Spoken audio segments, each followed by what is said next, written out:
remember coming into the house on one cold winter's night. The snow and icy wind blew through the front door as I stepped into the house, kicking my boots clean. I noticed a strange odor in the place. It almost smelled like stink bugs with notes of copper and bleach. I hated the smell of stink bugs. "Hey honey," I said. "Where are you? I'm starving, and by the way, it smells weird in here. Traffic nearly stopped for half hour on I-80. A goddamn tractor trailer flipped over the middle of the blizzard and closed down all 3 lanes. We could only get around by driving in the breakdown lane until cops got there and started..." My voice trailed away as I noticed the drops of blood on the floor, leading from the front hallway into the kitchen. I stopped talking immediately, looking around for signs of an intruder. I saw nothing.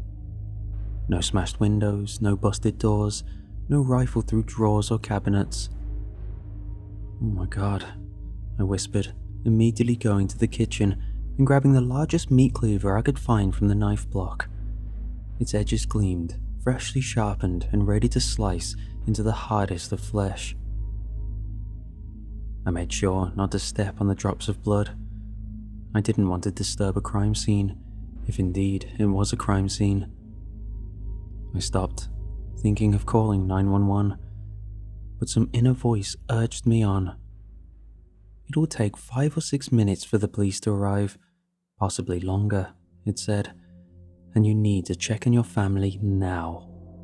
Right now." Sprinting forwards, I followed the blood trail down the hall and straight to the first floor bathroom. The door stood closed. I tried the handle and found it locked. "Hello?" I said, pounding on the door. "Who's in there? Open up!" "Isaac, is that you?" a faint voice asked. I recognized the voice of my wife immediately. "Open the goddamn door!" I screamed. Rising waves of anxiety and adrenaline coursed through my body, and I immediately knew something was very wrong. I could hear it in the dead tone of my wife's voice, see it glistening on the floor in crimson droplets, feel it in the air like falling pressure before a thunderstorm. "Jenna, open the door." I heard some slight shuffling in the small bathroom, like someone dragging themselves across the floor. Then, I heard a click. I opened the door and found a chamber of nightmares lying beyond the threshold. My only son floated face down in the bathtub. My wife sat back down on the edge of the tub, rocking back and forth, her eyes flat and dead. "Why?" I whispered, horrified. "Why would you do this?" "Don't you know?" she murmured in a croaking tone. "Do you really not know that our son is the Antichrist?" Maybe I did have suspicions that something wasn't quite right with Max. It was more than the dead animals I kept finding strewn around the yard and under the house. It was more than the way his eyes seemed to shine in the dark when I wished him good night. No, it was a feeling, a cold, empty feeling that seemed to follow him wherever he went. He had no friends at school, and animals avoided him like the plague. Dogs would start barking and howling when he walked down the street, and cats would hiss then disappear with a swish of their tail in a flash behind bushes or up trees. These things on their own wouldn't be too much evidence of anything, but they were far from the only evidence that Max was unusual. A month ago, a couple of boys had tried to bully Max at school. They ran out of the bathroom where it happened, crying and wetting their pants as blood streamed from their noses and ears. They wouldn't tell anyone what happened, and Max just kept smiling and staring at them with his large, dark eyes. The school called an ambulance, and the doctors were baffled. They had to sit in the emergency room for 3 hours before the blood stopped pouring out of their bodies. They were white as sheets by the time it finally clotted, and the doctors had no idea of the cause. The two boys went missing a few days later. The case ended up drawing media attention. The FBI came in, but they found absolutely nothing. It seemed like the boys just disappeared out of their windows, and then the trail immediately went cold. Tracking dogs couldn't find a hint of a trail. It was as if they had teleported from their bedrooms. Moreover, no neighbors had seen a thing.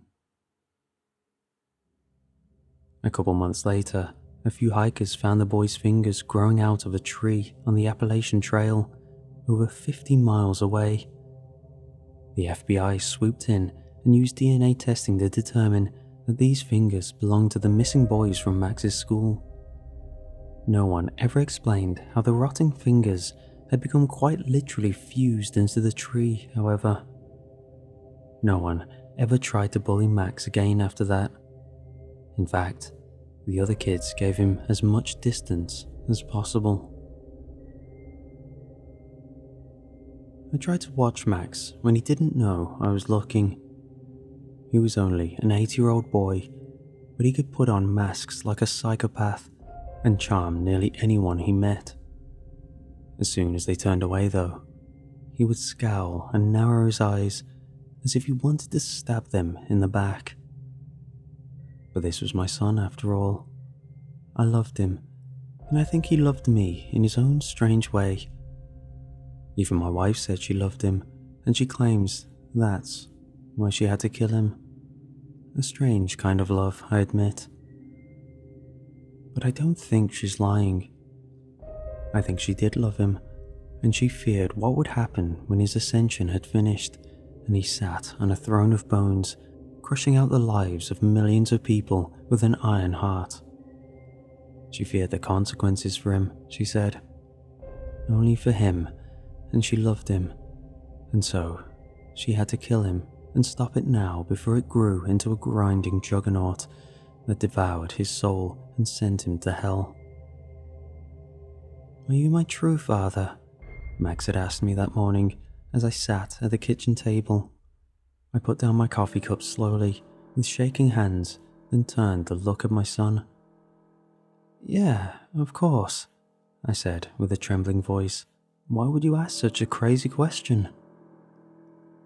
He stared at me for a long moment, his eyes so dark they looked black. They blazed with an inner light. His pale white skin looked as smooth as a statue's, and dark hair fell over his chiseled features. If it weren't for his aloofness and cruelty, he would have been a very beautiful boy. Instead, he radiated a coldness like the moon, an aura that gave light but no heat, a kind of reptilian psychopath detachment that extended to everything he did. He would laugh when he saw fatal car accidents on the highway or heard news reports about wars and murders. "I don't think you are my true father," Max said, still staring at me, reading me like a book. I felt myself begin to sweat. "Max, that's ridiculous," I said. "Your mother and I have been married." "Then where does my power come from?" he asked. "Why do I possess what you will never? I know I'm related to Mother." He spat out the word as if it were a filthy thing. Mother. But you, I know not where my divinity comes from. You seem weak and foolish to me. At least Mother has the courage to admit that she hates me. You grovel and pretend, and then, when my back is turned, you sneer at me and my ascension. I know you do. You are a last man like many others. Your kind is irredictable as fleas, hopping all over the world without meaning or the will to power. You can never understand someone like me. Not in a million years. I don't understand what all this business about ascension is, I said. I think you're living in a fantasy world. If it were a fantasy world, he said, then the fruit would not be revealed, but it will be. Soon everyone will see, including you. I'll be with my true father and become the absolute king of this world. Small men like you will grovel like worms. They'll be crushed under my feet as I rise to heights previously undreamed of as part of my becoming. My greatness will shine like the second sun. People will remember my name with awe and terror for 1,000 years. He spoke like a much older boy. I gawked at him with an open mouth. He had a faraway look in his eyes, a fanatical gleam that sharpened his cold features. I remembered when Max was just a little boy. Did I know it back then, when I watched him play with his toys? Did I know what he was? I think I would have run screaming from the room if I had. Max turned and left the room, grabbing his backpack as the school bus pulled up in front of the house. I watched him go. He walked with the confidence and straight back of a soldier. And yet, I thought I saw an aura of swirling black shadows around him. I blinked, and like mist under the hot summer sun, he dissolved into the air. I looked away, sweating and shaking. With trembling hands, I tried to pick up the coffee. It immediately fell to the floor in my nervous fingers and shattered. 50 minutes later, I was working from home when the first of the ambulances and police cars raced by, heading to Max's school. My neighbour, a teacher at the school who the kids called Mr. Hallen, told me the story from his viewpoint later that day. I don't know how much I believed. At the time, maybe none of it. Now, all of it. The day started normally enough, Mr. Hallen said, pushing his oversized glasses up on his long, nerdy face. The kids started streaming in for homeroom, then the bell rang. I started preparing my lecture notes for the first period. That was when the screaming started down the hallway. It sounded like a girl being murdered. Just an endless, pain shrieking that went on and on and on. Abruptly, it cut off, and everything went deathly silent. The students all looked at each other, nervous. A hissing voice came over the intercom, a reptilian voice that made my skin crawl. It started talking, and I immediately knew it wasn't human, and yet it sounded just like Max. I mean, he's been in my class for years. Isn't that weird? It was like someone had taken his voice and ran it through a synthesizer to deepen it and slow it down. I heard weird hissing breaths as he spoke. "Hello, friends," the voice whispered. The words boomed through every classroom and hallway. "We have a very special day planned for you. The activities are already prepared, and the festivities will now begin. Don't try to escape now. That breaks the rules. The first of the sheep have already been slaughtered. Good luck." I figured some hoodlum had snuck into the office and somehow used the intercom while the secretary was out getting a cup of coffee or using the bathroom. I put my hand up as the class began to chatter, trying to calm them down. Kids, I said. "It's clearly just a prank. Please, calm down." Then the classroom door flew open and a girl came running inside.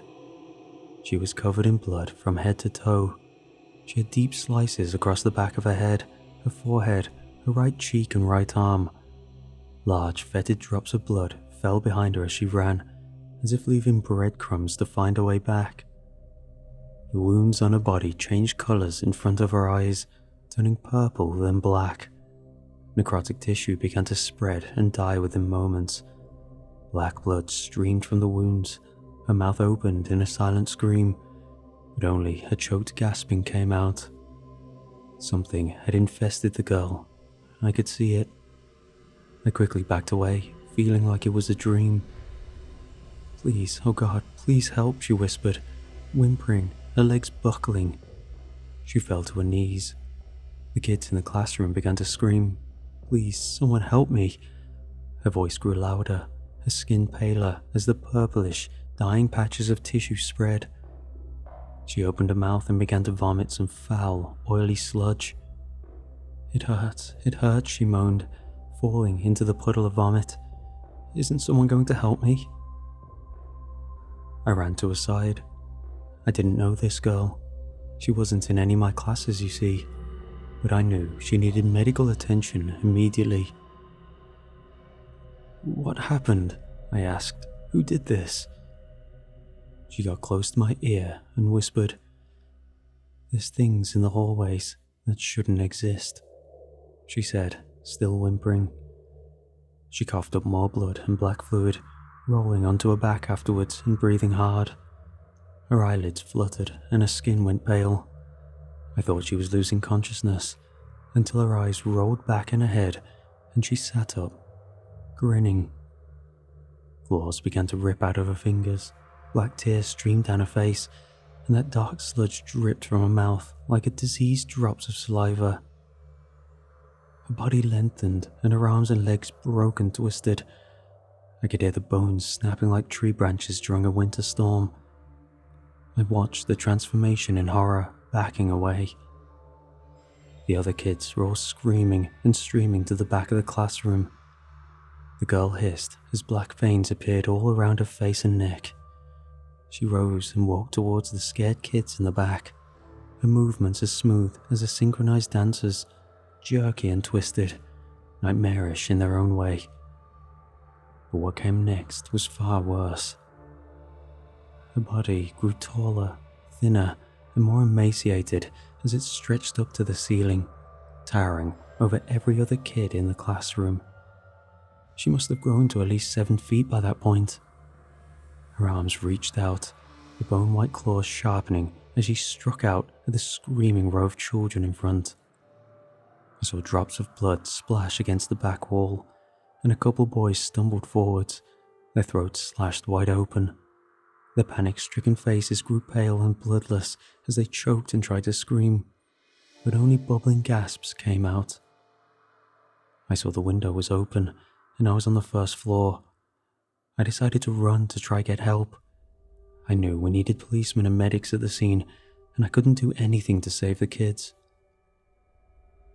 Well, to be honest, I feel terrible about it, but I did run.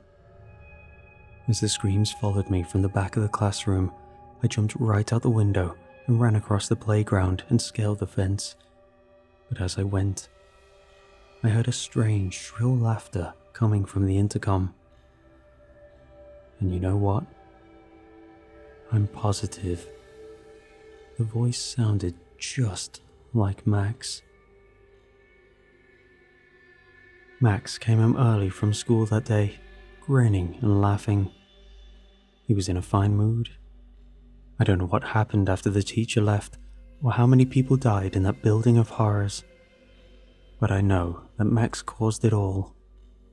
The first prodding steps in the path of his ascension, the foundational layer to his throne of bones. Mr. Allen had talked to Jenna early that morning, immediately after running home from that den of nightmares, and she had already put a plan into motion. When Max got home from school, she gave him a Gatorade with a large amount of fentanyl she had purchased from a random drug dealer in the inner city, dissolved inside. She added some more sugar to mask any slight bitterness, and gave it to the grinning boy with large black pupils like smoldering coals. He drank it quickly, looking at her the whole time with his dilated eyes. He smiled and got up, but soon afterwards collapsed.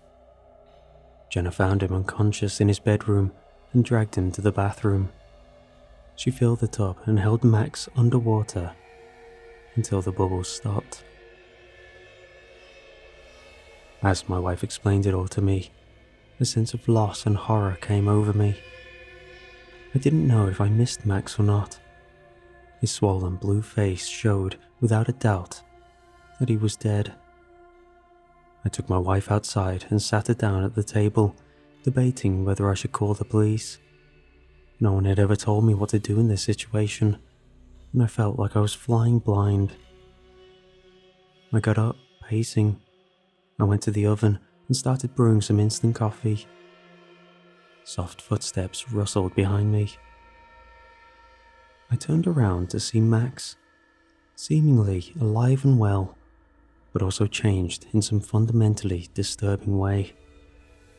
His eyes had now turned fully black. He hovered inches above the ground behind my wife, smiling at me. His teeth seemed much sharper and longer than before. A feeling of electricity sizzled in the air. I could see some sort of expansive black aura rippling around his pale skin, dark and cold as empty space. Goosebumps rose on my body just from being near that sickly aura. The water pot began to boil behind me. Behind Max, I saw the strange, mutated children from the school creep out from the front hallway. 4 or 5 of them skittered about with emaciated, twisted legs bending in ways no human leg should bend. Their heads nearly scraped the lower kitchen ceiling. Their pale, broken arms reached down to their knees, jointed in myriad areas. I could hear the soft cracking of bones now as they slowly moved forwards, a light snapping sound like small twigs broken underfoot. Their blank, white eyes constantly dribbled ebony tears that stained their bleached, bloodless skin. "Mother, mother," Max said condescendingly, sounding like a disappointed parent. "You should have known that you cannot kill me except by decapitation or by burning my body. Do you really think my true father would let a worthless louse like yourself kill me before my ascension to the throne? Are you that foolish and blind?" Jenna began to cry, refusing to look at her son. "But I respect your courage and action. For that, I will give you a quick death." He looked straight at me. "Which is something you'll not receive, fake father. You're a weak, worthless coward, and you deserve to die slowly, screaming yourself hoarse and pleading for release. For so do the screams of the weak sound as a beautiful symphony to the ears of my true father and myself. The deaths of the weak will pave the road to a new world." He motioned to the mutated children behind him. Their bodies had become so twisted and contorted that I couldn't tell whether they'd been boys or girls. They looked only like monsters now, like walking corpses. In a blur, one of them ran forward and grabbed my wife's head. A scream bubbled in my throat as I watched, but it was over before I even knew what was happening. The thing used its crooked, clawed fingers to twist her head, snapping her neck in a second. Jenna's face was now looking straight behind her, the skin on her neck spiraling around in sickly folds. On her broken flesh, I saw burst blood vessels and rapidly spreading purple bruises. She gave a death grasp, releasing an endless, choking breath, her eyelids fluttering and fingers twitching. Then, she was still. Max gave a slow, deep laugh, a grating sound that seemed to rise up from the depths of his withered soul. His black eyes flashed with amusement and pleasure. Max grinned, his vampiric teeth shining and white, reflecting the cold winter sunlight streaming in from the window. The water pot began to whistle as increasing torrents of steam poured out of it. Without hesitation, I spun and grabbed it, flicking open the spout by pressing the button on the handle. Then I flung it at Max, the boiling hot water flying out in a spiraling stream as the metal water pot circled through the air. It all seemed to happen as if in slow motion. I saw Max's look of triumph and amusement morph into a scowl of hatred and anger, but the motion had been so quick and accurate that he couldn't have moved in time. The heavy metal pot smacked him in the face, spilling scalding hot water all over his face and neck. He screamed and fell back, knocking over the mutated bodies of the children he had turned into his mindless followers. I sprinted towards the door, without looking back, heading outside. The constant stream of police and ambulance sirens heading to the school had stopped. Now, dozens of black SUVs streamed into town. Men in dark suits and mirrored sunglasses stepped out. I looked back to the house and saw a few of the new arrivals running in with automatic rifles. Others headed to the neighbors' houses, breaking down doors and entering without knocking. I heard rifles firing and hoarse, gurgled screams. The mutated children ran out of my house, their bodies riddled with bullets. They slowly lost energy as black blood streamed out of multiple giant exit wounds eaten into their bodies. They eventually fell down on the streets and died with a last, rasping breath. But they never found Max. They quarantined the town and went from house to house and building to building, searching for the source of all this death and evil. But he had somehow escaped. They killed all the mutated fanatics they could find, but the bodies of many children from the school seemed unaccounted for. I knew where they had gone. They had followed Max, fanatical soldiers for his new army, fearless of death and committed to the leader and his new world order. I don't know where Max went or where he'll show up next, but I know he's moving towards his ascension, and the next time I see him, he will arrive in power and glory and crush out the lives of millions of people under his feet.